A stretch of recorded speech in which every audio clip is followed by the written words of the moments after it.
प्रिय शिक्षार्थियों नमस्कार। मैं हूं डॉक्टर मुकेश्वर सोनवानी, समाजशास्त्र समाज कार्य विभाग, पंडित सुंदर लाल शर्मा मुक्त विश्वविद्यालय छत्तीसगढ़ बिलासपुर। आज सामाजिक व्यवहार और सामाजिक व्यवस्था से संबंधित तीसरे व्याख्यान में आप सभी का स्वागत है। आज के व्याख्यान में हम चर्चा करेंगे सामाजिक व्यवहार पर। जैसा कि आप स्क्रीन पर देख रहे हैं, इस व्याख्यान में सामाजिक व्यवहार के भिन्न आयामों को समझने का प्रयास करेंगे, जिसके अंतर्गत है सामाजिक व्यवहार की परिभाषा, अर्थात सामाजिक व्यवहार का वैज्ञानिक अर्थ क्या है। अगला है विशेषता, अर्थात वे कौन से तत्व हैं जो किसी सामाजिक व्यवहार को सामाजिक बनाते हैं। इसके प्रकारों की भी चर्चा करेंगे, जहां सहयोग से लेकर संघर्ष, सामाजिक अंतःक्रिया और उनके विभिन्न स्वरूप उनके क्या हैं। चर्चा का विषय होगा इस व्याख्यान में इसके संस्थागत स्वरूप और अंत में हमारी सामाजिक संस्थाएं जैसे परिवार, शिक्षा, धर्म, राजनीति आदि हमारे व्यवहार को कैसे ये नियंत्रित करते हैं, निर्देशित करते हैं। समाजशास्त्र का यह विषय हमें व्यक्ति और व्यवस्था के बीच गहरे संबंध को समझने में मदद करता है। यह हमें बताता है कि कैसे एक व्यक्ति समाज को प्रभावित करता है और कैसे समाज व्यक्ति को प्रभावित करता है। तो आइए चलिए सबसे पहले हम समझते हैं सामाजिक व्यवहार की मूल परिभाषा। प्रिय शिक्षार्थियों, पिछले स्लाइड में हमने देखा कि वर्तमान इस व्याख्यान में कि सामाजिक व्यवस्था के किन आयामों की चर्चा की जानी है। सबसे पहला प्रश्न यह आता है कि आखिर इसे परिभाषित किस प्रकार से किया जाए। समाजशास्त्री इसे केवल एक क्रिया नहीं मानते, बल्कि इसके पीछे एक गहरा मनोवैज्ञानिक तर्क होता है। इस स्लाइड में हम सामाजिक व्यवहार की उन मूल अवधारणाओं को समझेंगे जो इसे अन्य सामान्य मानवीय क्रियाओं से अलग करती है। समाजशास्त्र में किसी व्यवहार को तब तक सामाजिक नहीं माना जाता जब तक कुछ विशिष्ट शर्तों को पूरा ना करे। इस स्लाइड के बाईं ओर ध्यान दें, जहां सामाजिक व्यवहार की प्रमुख 4 विशेषताओं का उल्लेख किया गया है। पहला तथ्य है 2 या 2 से अधिक व्यक्तियों के बीच अंतःक्रिया। सामाजिक व्यवहार कभी भी अलगाव में नहीं होता, इसके लिए कम से कम 2 लोगों का होना अनिवार्य है जो एक दूसरे को प्रभावित कर सके। दूसरा तथ्य है स्वेच्छा से संपन्न प्रक्रिया, अर्थात यह कोई मजबूरी से या अनैच्छिक रूप से होने वाली प्रक्रिया नहीं है। यह सोच समझकर या जानबूझकर अपनी इच्छा से की गई क्रिया होती है। तीसरा पहलू है हितों से जुड़ाव, अर्थात चाहे वह आपका व्यक्तिगत स्वार्थ हो, चाहे जिसमें आपका व्यक्तिगत कल्याण हो, सामाजिक व्यवहार हमेशा किसी न किसी हित या लाभ से प्रेरित होता है। अगला है सामाजिक स्थिति का प्रभाव, अर्थात हमारा व्यवहार इस बात पर निर्भर करता है कि हम कहाँ हैं, किस परिवेश में हैं। एक ही व्यक्ति का व्यवहार ऑफिस में अलग हो सकता है और घर पर उसी व्यक्ति का व्यवहार अलग हो सकता है, क्योंकि उसकी सामाजिक स्थिति बदल जाती है, उनका परिवेश बदल जाता है। इसी क्रम में हम जॉर्ज होमन्स के दृष्टिकोण से सामाजिक व्यवहार को समझने का प्रयास करते हैं। महान समाजशास्त्री जॉर्ज सी होमन्स ने 1961 में सामाजिक व्यवहार को एक क्रांतिकारी तरीके से उन्होंने परिभाषित किया। होमन्स का मानना है, या होमन्स ये कहते हैं कि सामाजिक व्यवहार बार बार होने वाली स्वैच्छिक अंतःक्रिया है, एक इंटरेक्शन है जो लक्ष्य प्राप्ति हेतु की जाती है, किसी न किसी उद्देश्य की पूर्ति के लिए की जाती है। इस परिभाषा में मूल रूप से 3 तथ्य सामने आते हैं। पहला तथ्य है बार बार होना या रिपीटेटिव। यह कोई इत्तेफाक नहीं है, बल्कि निरंतर चलने वाली प्रक्रिया है जो बार बार घटित होती है। दूसरा तथ्य है वॉलंटरी या स्वैच्छिक, अर्थात इसमें व्यक्ति अपनी मर्जी से शामिल होता है। और अगला तथ्य है लक्ष्य प्राप्ति, गोल ओरिएंटेड।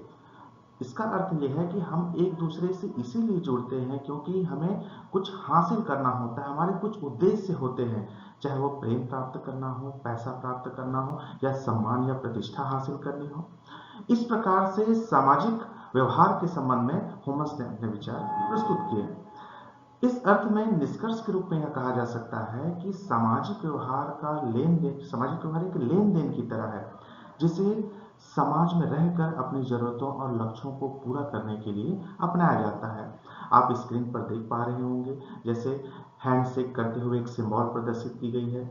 यह चित्र इसी तालमेल और समझौते का प्रतीक है। अगली स्लाइड में हम सामाजिक व्यवहार से संबंधित उनकी प्रकृति को समझने का प्रयास करेंगे। समाज इन्हें कैसे आखिर नियंत्रित करता है। शिक्षार्थियों, हमने इससे पहले स्लाइड में यह सुनिश्चित किया कि समाजशास्त्र में किसी भी व्यवहार को तब तक सामाजिक नहीं माना जाता जब तक कुछ खास मापदंडों को पूरा ना करे।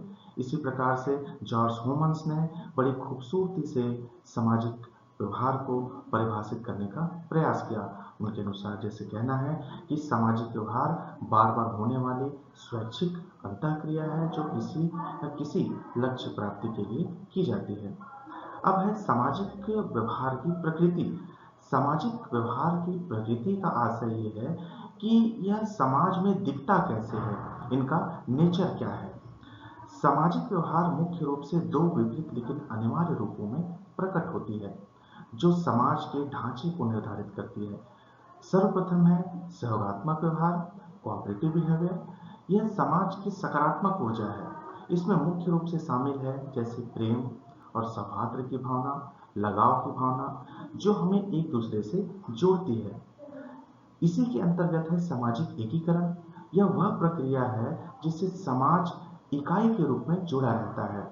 इसके माध्यम से संगठन विकसित होते हैं और लोगों के बीच सामंजस्य और सहयोग का निर्माण होता है। दूसरा पहलू है सामाजिक व्यवहार का संघर्षात्मक व्यवहार। समाजशास्त्र हमें यह सिखाता है कि संघर्ष भी व्यवहार का एक हिस्सा है। इसके अंतर्गत विरोध और हिंसा की प्रवृत्तियां आती है। अक्सर ईर्ष्या, क्रोध और असहमति जैसे भाव जो है टकराव को जन्म देते हैं।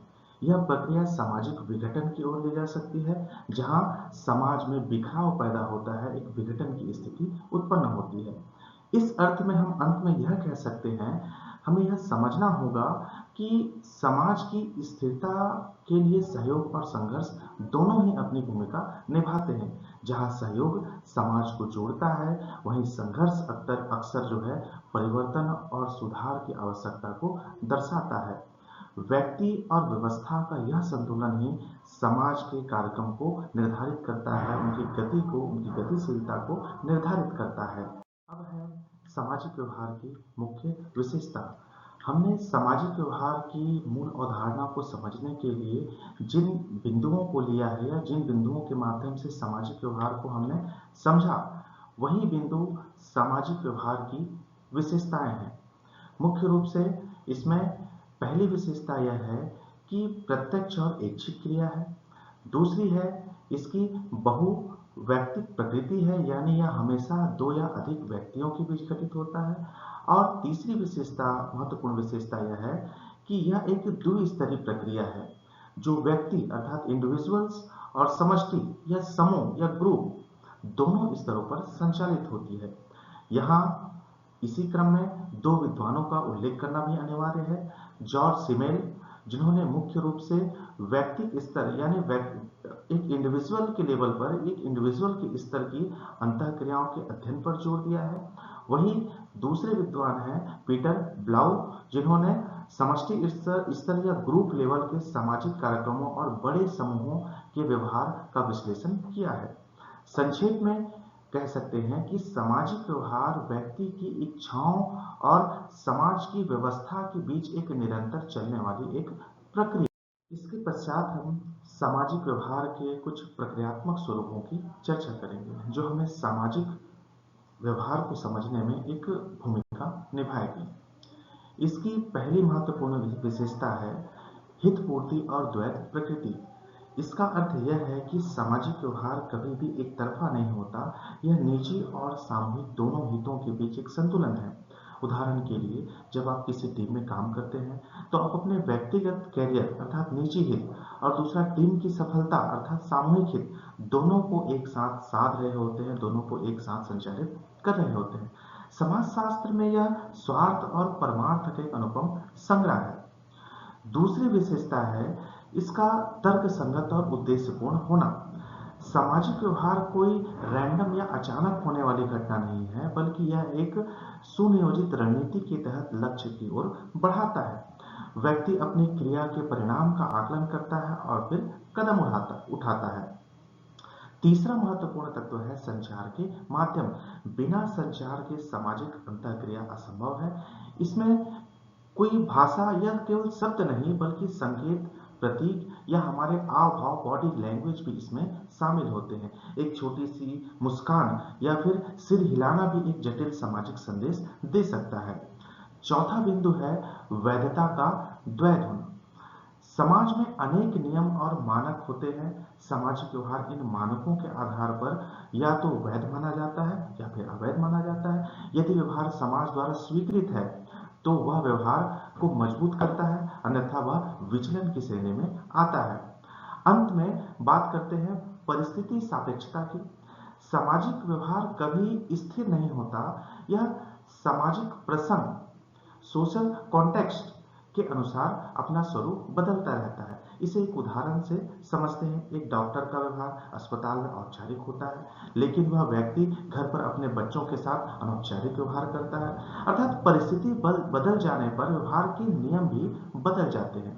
अर्थात निष्कर्ष के रूप में यह कहा जा सकता है कि हित, तर्क, संचार, वैधता और परिस्थिति मिलकर ही सामाजिक व्यवहार को एक जटिल और एक सुव्यवस्थित रूप प्रदान करते हैं। इसके पश्चात चर्चा करते हैं सामाजिक व्यवहार के कुछ आधार। अर्थात सामाजिक व्यवहार किन महत्वपूर्ण पहलुओं पर आधारित है। सामाजिक व्यवहार किसी भी समाज में सामूहिक गतिविधि के लिए एक रीढ़ की हड्डी की तरह है। इसके निम्नलिखित कुछ 4 आधार देखे जा सकते हैं। पहला है सामाजिक वैधता। यह इस बात पर निर्भर करती है कि समाज आपके व्यवहारों को मान्यता देती है या नहीं।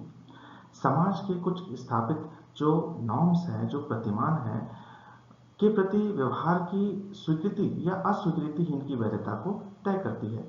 इसे एक उदाहरण से समझें।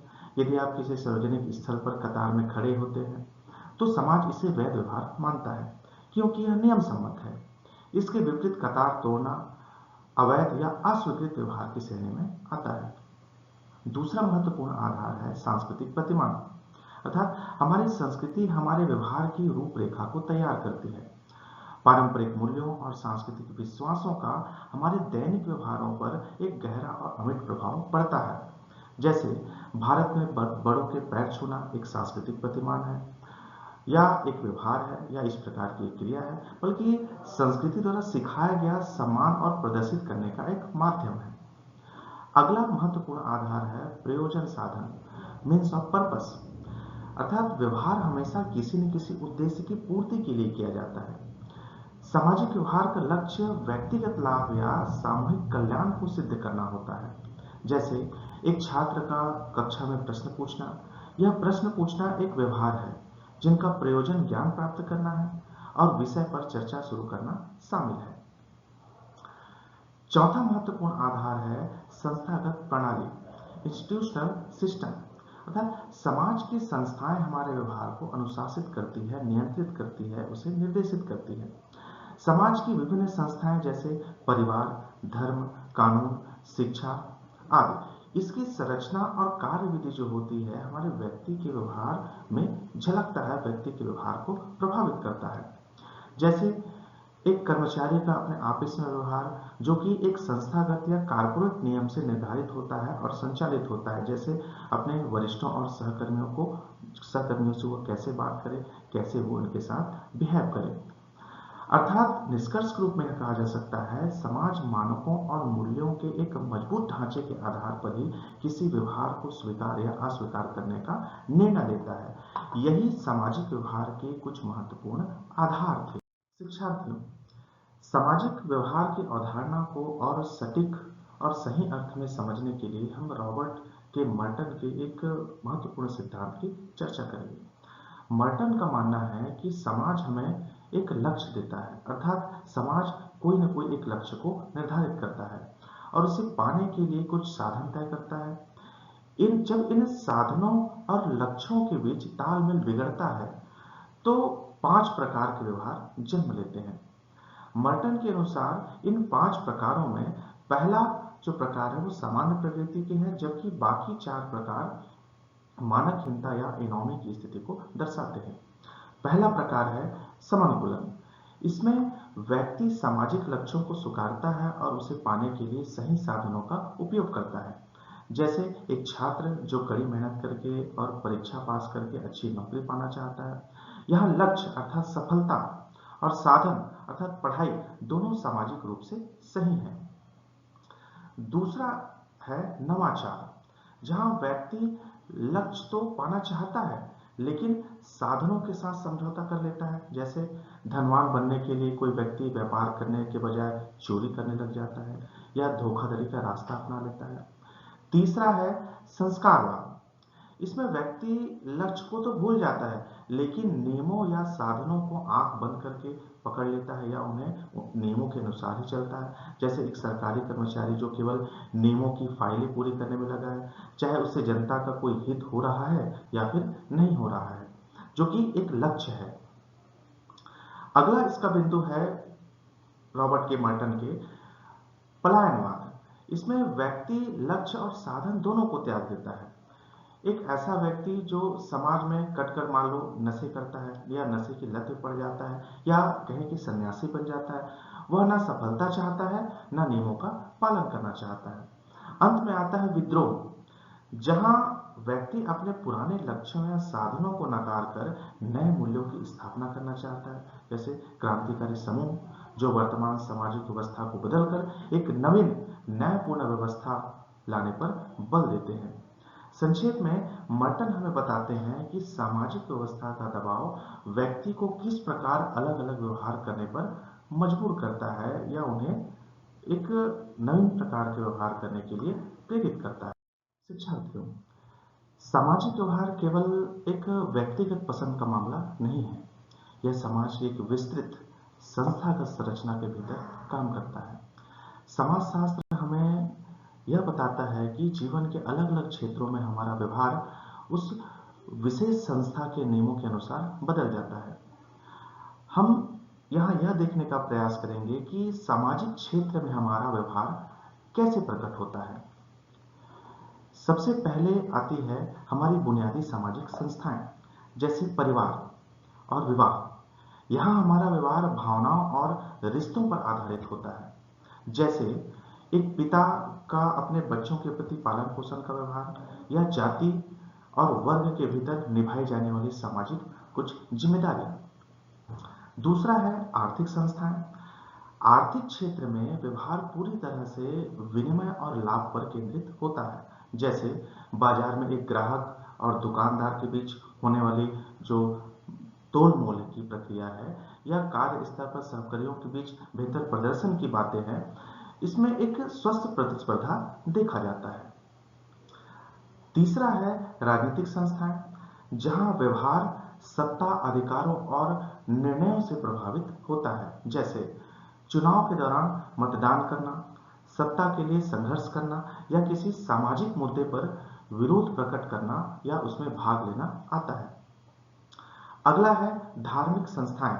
धार्मिक क्षेत्र में जो हमारा व्यवहार जो होता है आस्था और सामूहिकता का एक प्रतीक होता है।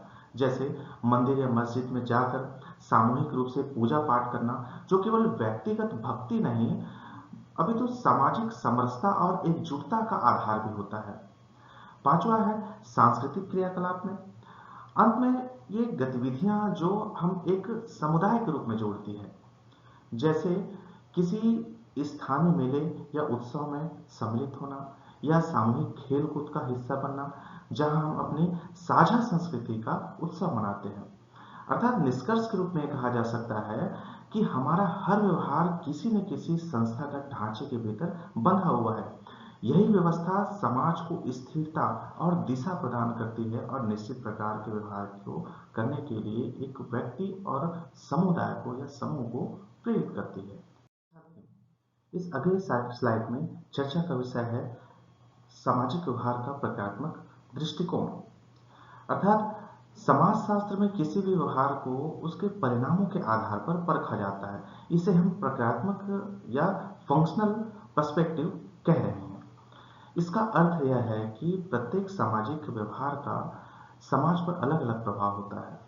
एक ओर वह समाज को मजबूत कर सकता है, तो दूसरी ओर वह व्यवस्था में एक अव्यवस्था भी पैदा कर सकता है। आइए इन दोनों पहलुओं को हम उदाहरण से समझते हैं। पहला है प्रक्रियात्मक व्यवहार। वह व्यवहार है जो समाज को संगठित और स्थिर करने में मदद करता है।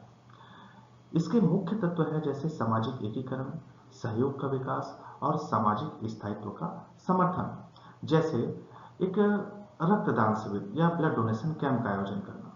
यह एक ऐसा व्यवहार है जो समाज के विभिन्न लोगों को एक निस्वार्थ उद्देश्य के लिए जोड़ता है, जिसे हम एकीकरण भी कहते हैं, और समाज के स्वास्थ्य के जो ढांचे हैं उनको एक मजबूती प्रदान करता है, अर्थात स्थायित्व प्रदान करता है। दूसरा पहलू है दुष्प्रकार्यवादी व्यवहार। यह वह व्यवहार होता है जो समाज में असंतुलन, अस्थिरता और विघटन को पैदा करता है।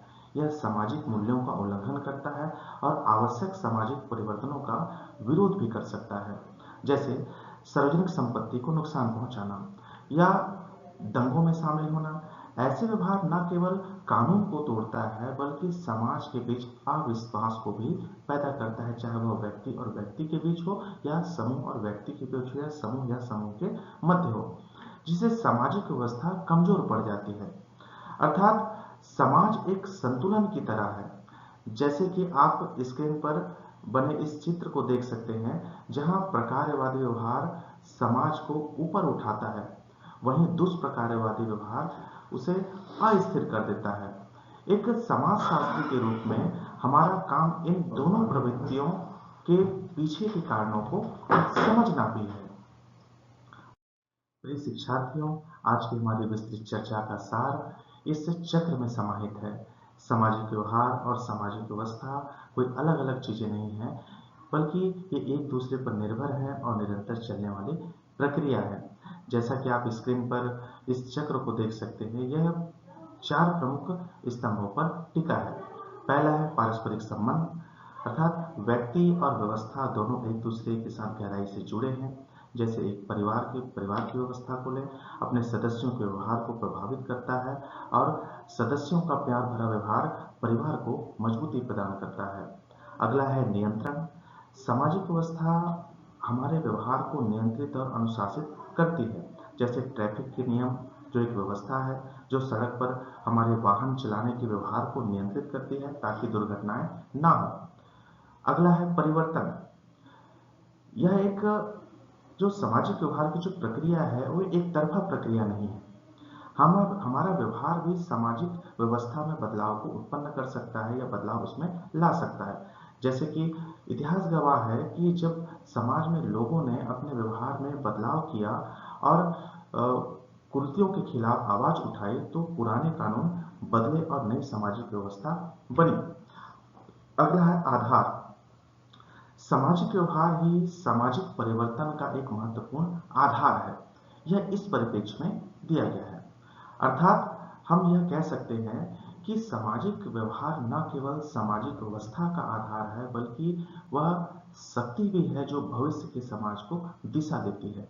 इसी के साथ हमारा आज का यह सत्र समाप्त होता है। यदि आपके मन में इन अवधारणाओं को लेकर कोई प्रश्न है तो आप प्रश्न पूछ सकते हैं। धन्यवाद। अगले स्लाइड पर मेरा मेल आईडी और फोन नंबर दिया गया है।